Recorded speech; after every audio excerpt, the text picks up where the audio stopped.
प्यारे बच्चों नमस्कार। आपका अपना चैनल मैथ रीजनिंग वाई के दोसरिया केटीसी क्लासेज पे पुनः हाजिर हूँ टॉप 10 लेकर। ठीक है, तो शुरुआत करते हैं आज के सेशन का पहला क्वेश्चन। ठीक है, बहुत आसान सा क्वेश्चन है, लेकिन हम यहाँ पे सीखेंगे मेथड के साथ साथ ऑप्शन की भी मदद लेकर उत्तर निकालने की कला। ठीक है, क्योंकि एग्जाम के लिए एक एक सेकंड मेरे लिए बहुत काफ़ी होता है, वो समय को हम कैसे बचाएं इसकी चर्चा यहाँ पे साथ साथ में करेंगे। ठीक है, कहता है 11% हानि उठाते हुए 178 रुपया में बेचा जाता है।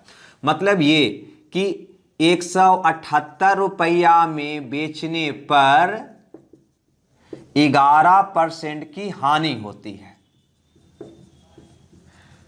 तो कितना में बेचा जाए, कितना में बेचा जाए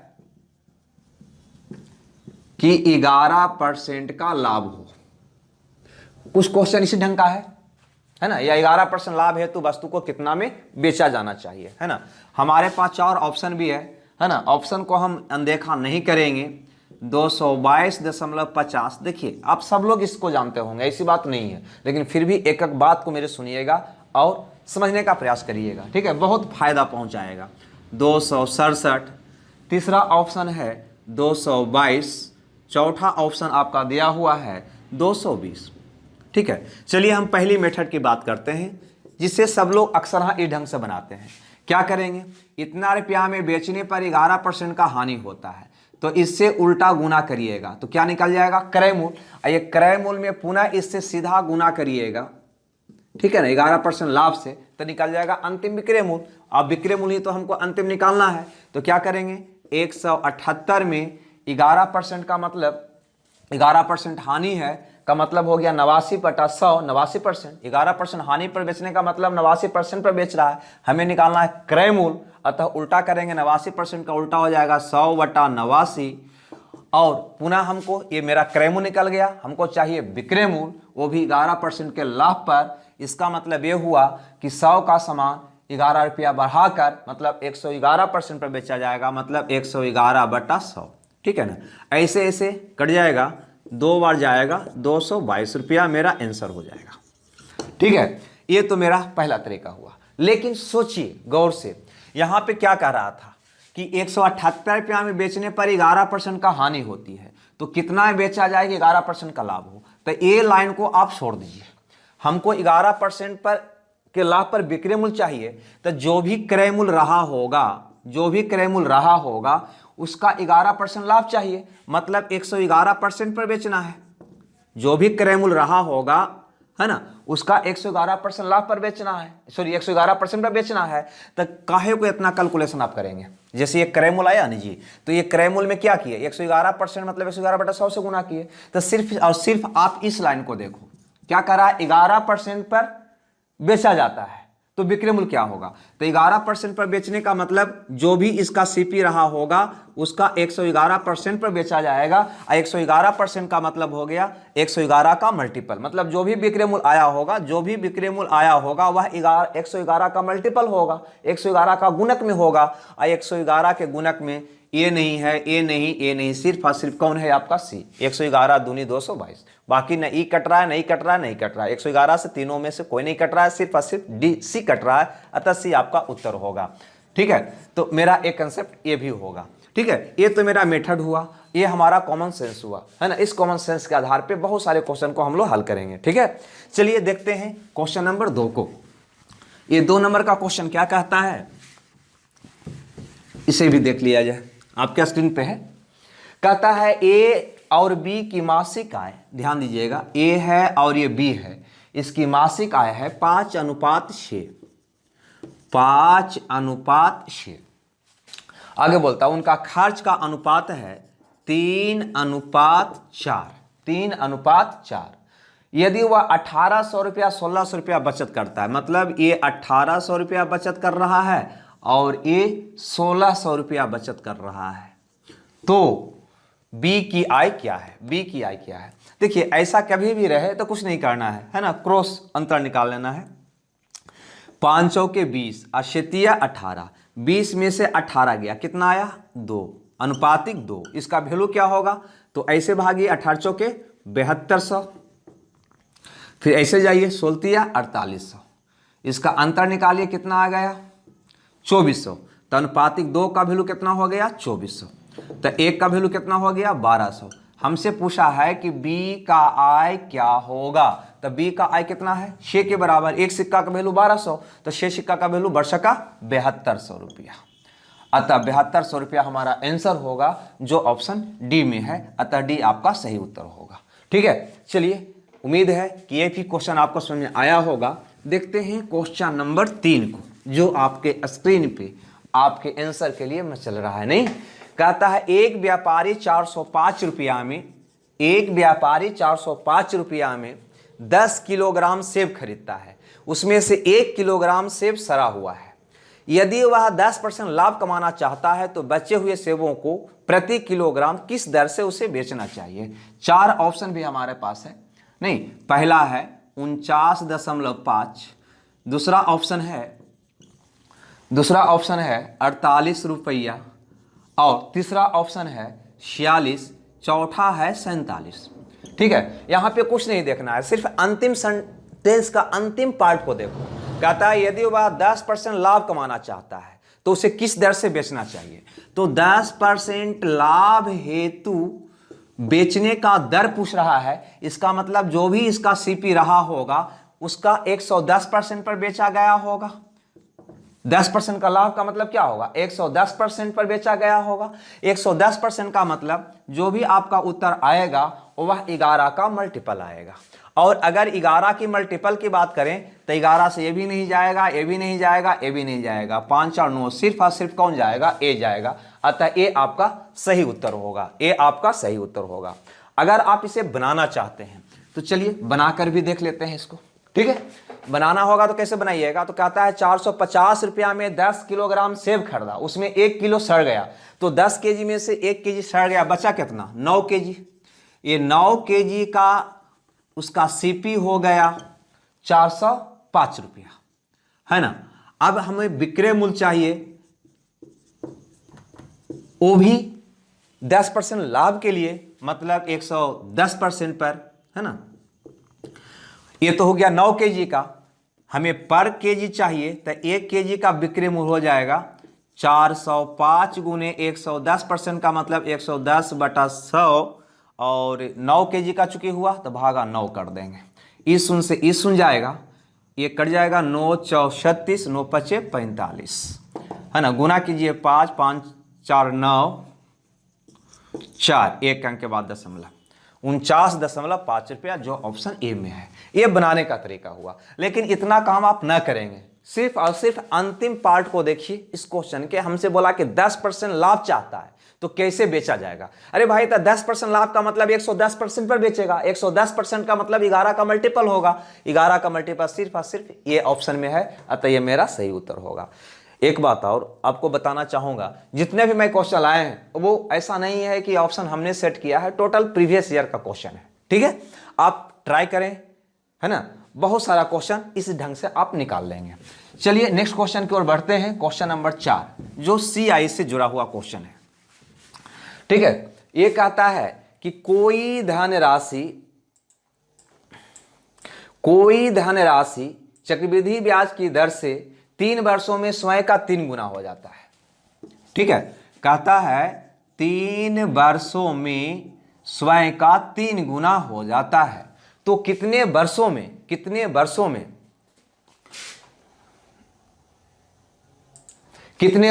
अपनी 9 गुनी हो जाएगी। कितना गुना हो जाएगा 9 गुना हो जाएगा। तो सोचिए, इसको 9 गुना बनाने के लिए इसके ऊपर पावर कितना डालना होगा 3, तो ना होगा 9 गुना है ना, तो 2 डालना होगा।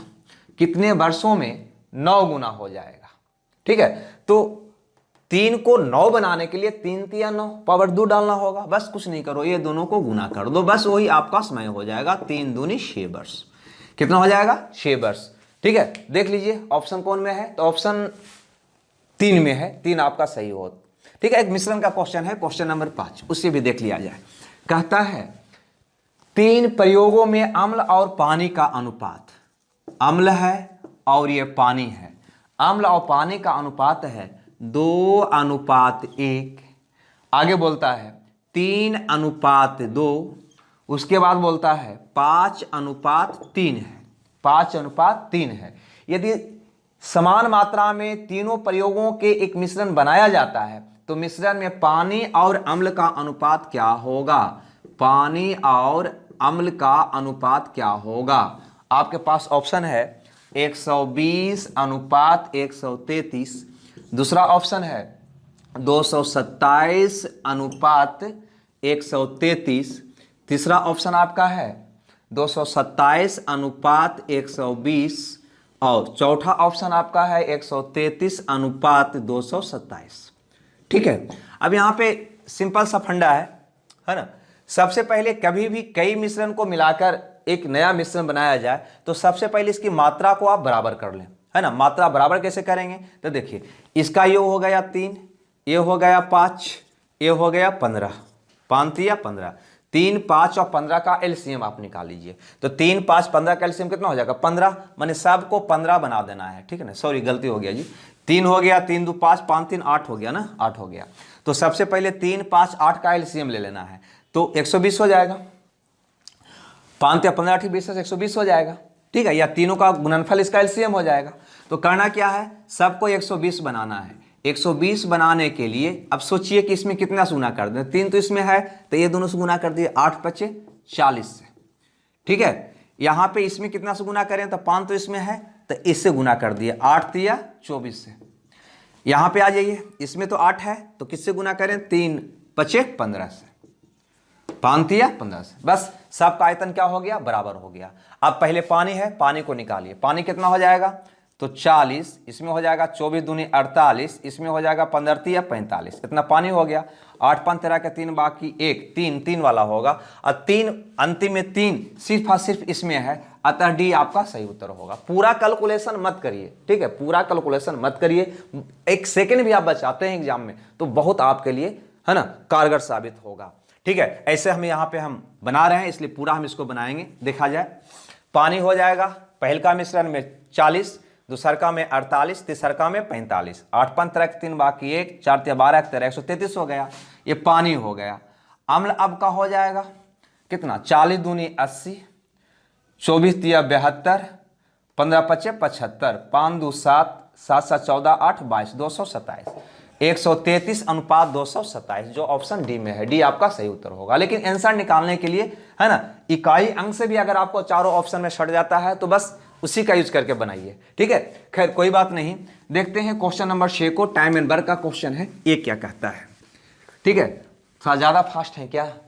कोई बात नहीं, है ना, टॉप 10 में फास्ट रहते ही हैं। जब फाउंडेशन बताते हैं तो वहाँ पे स्लो रहते हैं। ठीक है, और आपके लिए खुशखबरी एक और है, अगर मेरा पूरा क्लास को करना चाहते हैं तो KTCclasses.com पे आप विजिट कर सकते हैं, है ना। यहाँ पे आपको एग्जाम वाइज और पूरा कोर्स वाइज सीक्वेंस में आपको सारा कोर्स अवेलेबल है, मिलेगा। KTCclasses.com, यहाँ पे आप विजिट कर सकते हैं, जा सकते हैं, है ना, सर्च करके आप इसको देख सकते हैं और यहाँ पे मेरा सारा क्लास आप ऑनलाइन कर सकते हैं। ठीक है, खैर क्वेश्चन नंबर 6 में क्या कहता है? 6 कहता है कि A 2 दिनों का काम B के 3 दिनों के काम के बराबर है। ठीक है ना, आपको पता है A के 2 दिन का काम B के 3 दिन के काम के बराबर है। ठीक है, तो ये डेज का रेशियो दे दिया एक तरह से आपको 2:3, और इफिशिएंसी जो होता है इसका उल्टा होता है। अगर ये 2:3 है तो इफिशिएंसी हो जाएगा 3:2। इफिशिएंसी क्या होता है? तो एक दिन का काम होता है। इफिशिएंसी क्या होता है? एक दिन का काम होता है। आगे बोलता है ये काम को 8 दिन में पूरा करता है। एक काम को कितना पूरा करता है? 8 दिन में पूरा करता है। तो बी को कितने दिनों में समाप्त इस काम को करेगा? ठीक है, तो बस कुछ नहीं, यहाँ पे पहले कुल काम आप निकालेंगे। 8 3 24, हमारा बी का डेज पूछा गया है ना। तो बी एक दिन में करता है 2 काम, काम करना है 24 के दिन लगाएगा 12 दिन, मतलब 24/2 मतलब 12 दिन आंसर। ठीक है, आगे देखते हैं क्वेश्चन नंबर 7 को। 7 नंबर का कहता है एक निश्चित यात्रा को तय करने के लिए ए और बी के चाल का अनुपात है 3:4, मतलब दोनों के चाल का अनुपात है 3:4। निश्चित दूरी को तय करने में, निश्चित यात्रा तय करने में ए और बी की गतियों का अनुपात है 3:4। तो स्पष्ट है कि अगर चाल या स्पीड का रेशियो है 3:4 तो टाइम का इसका जो रेशियो होगा बिल्कुल इसका उल्टा होगा, मतलब 4:3 होगा। मतलब उस दूरी को ए तय करने में अगर 4 घंटा का वक्त लेगा तो बी 3 घंटा का लेगा। ठीक है, आगे देखते हैं। आगे कहता है एक गंतव्य स्थान में पहुंचने में बी से 30 मिनट अधिक लेता है। ए बी से 30 मिनट अधिक लेता है। यहां देखो कि बी 3 ले रहा है तो ये 4 ले रहा है, एक अधिक ले रहा है तो कहीं ना कहीं एक का वैल्यू वो बता रहा है 30 मिनट। आपसे पूछता है कि ए द्वारा लिया गया समय क्या है। अरे भाई, तो ए ले रहा है 4 के बराबर, एक का वैल्यू 30, तो 4 का वैल्यू हो जाएगा 120 मिनट। 120 मिनट के मतलब हो जाएगा 2 आवर्स। ठीक है, देख लीजिए सी ऑप्शन में है, अतः सी आपका सही उत्तर होगा। ठीक है, देखा जाए क्वेश्चन नंबर 8 को। कहता है 10 विद्यार्थियों में 3 की आयु 20 वर्ष है। ठीक है, देखिए यहां पे सिर्फ आपके पास तरीका हो ये काफी नहीं है, तरीका के साथ साथ कॉमन सेंस भी होनी चाहिए, है ना। और सारा मेथड का यूज करके हम इसका हल करेंगे। कहता है क्वेश्चन नंबर 8 में कि 10 विद्यार्थियों की में 3 की आयु 20 वर्ष है, 4 की आयु 21 वर्ष है, 3 की आयु 22 वर्ष है। मतलब टोटल विद्यार्थी 10 है, टोटल विद्यार्थी 10 है। इसमें से 3 का आयु बता रहा है 10 वर्ष, औसत आयु 3 का औसत आयु है 10 वर्ष, सॉरी 20 वर्ष, 20 वर्ष। आगे बोलता है 4 की आयु 21 वर्ष है, 4 का औसत आयु 21 वर्ष है। फिर बोलता है और 3 का औसत आयु हमारा दिया हुआ है 22 वर्ष है। ठीक है, तो सभी विद्यार्थी का औसत आयु क्या होगा, सभी विद्यार्थी का औसत आयु क्या होगा, ये हमारा क्वेश्चन है। ठीक है, तो इसको भी सब लोग बनाएंगे। ठीक है, लेकिन थोड़ा सा यहाँ पे गौर कीजिए, ऑप्शन भी दिया है हमारे पास 22 है, दूसरा ऑप्शन है 21, तीसरा ऑप्शन है 21.5, चौथा ऑप्शन है 20 ईयर, है ना। ये ऑप्शन भी 4 है। चलिए बनाते हैं। ये तो सबको पता है कि 10 विद्यार्थी का औसत निकालना है तो सबके योग में 10 से भागा देना है ना। योग कैसे निकालेंगे, औसत गुना संख्या, तो ये हो जाएगा 20 तिया 60 प्लस 21 चौके 84 प्लस 22 66 भागा 10, है ना। इसको हल करेंगे मेरा आंसर आ जाएगा। बहुत आसान सा ये फंडा है ना, हल भी करना बहुत आसान है। कैसे हल करिएगा, 6 4 10 के 0 बाकी 1 7 8 15 8 21 बटा 10 मतलब 21 वर्ष। 21 वर्ष का मतलब उत्तर हो जाएगा कौन, मेरा बी। लेकिन गौर करिए यहाँ पे अगर हम और चाहें को और ढंग से बनाना तब भी हम बना सकते थे। जैसे ये कैलकुलेशन थोड़ा सा बड़ा रहता, मान लीजिए 13 गो रहता, ये 120 रहता, कुछ ऐसा रहता, तो कैलकुलेशन को कम करने के लिए हम यहाँ पे C9 का भी यूज कर सकते हैं। वो कैसे, तो सिंपल से फंडा है ना। इसको सिंगल में बदलिए तो 2, इस सिंगल हो गया 3, है ना, 3 दूनी 6। यहाँ पे चलिए 4 तिया 12 12 मतलब 3, यहाँ पे चलिए 4 तिया 12 12 मतलब 3 बटा का हो जाएगा 10, 10 का कोई मतलब ही नहीं रह जाता है, मतलब 3 या 3 6 6 12 12 मतलब 3। जिसका भी सिंगल डिजिट 3 आएगा वो मेरा आंसर होगा। देखिए इसका सिंगल डिजिट कितना आ रहा है 4, इसका आ रहा है 3, इसका आ रहा है 5 3 8, इसका आ रहा है 2। कौन होगा मेरा आंसर, बी होगा। मतलब यहाँ पे C9 मेथड का यूज करके भी इसको हल हम आराम से कर सकते थे। ठीक है, जो कि ये लिखने की हमको आवश्यकता नहीं था, सिंपल सा बात करते, है ना। 10 विद्यार्थी का निकालना था, बटा में जाएगा 10, 10 का सिंगल कितना होता है 1, छोड़ देंगे।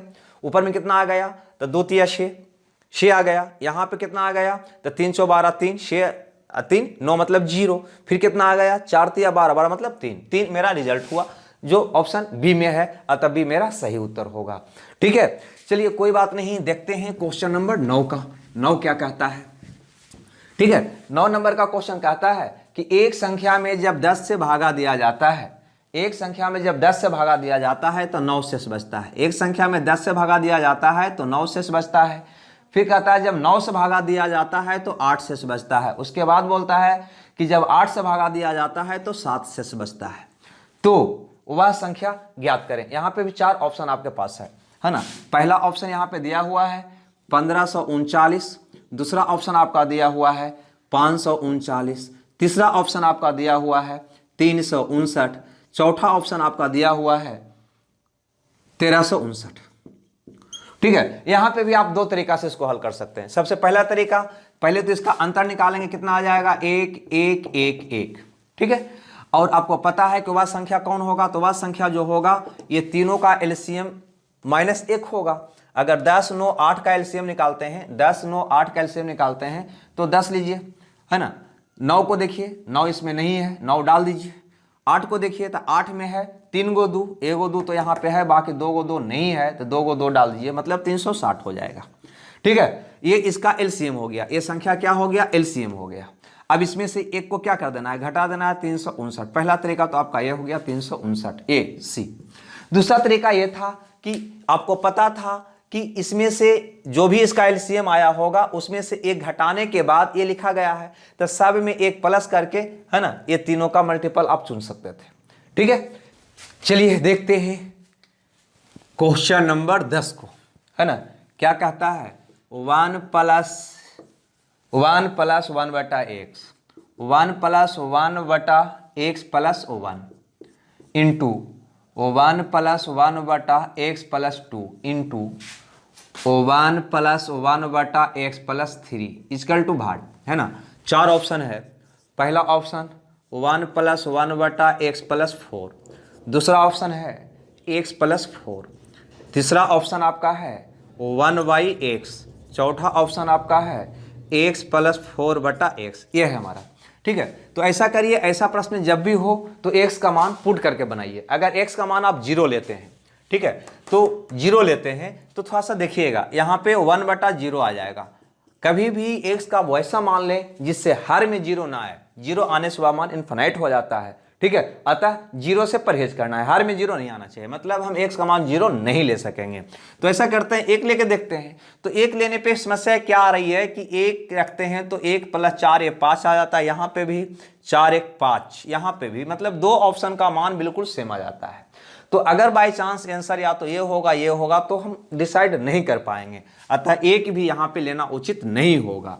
तो ऐसा करते हैं, x का मान 2 ले लेते हैं। 2 लेते हैं अगर x का मान, तो यहाँ पे आ जाएगा 1/6 मतलब 7/6, 4 2 6, यहाँ पे 1/2, यहाँ पे आ जाएगा 6/2 मतलब 3।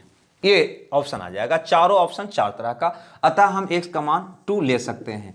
चलिए, तो हो जाएगा 1 + 1/2, यहाँ पे 2 लेंगे तब 1 + 1/3, 1 + 1/4, 1 + 1/5।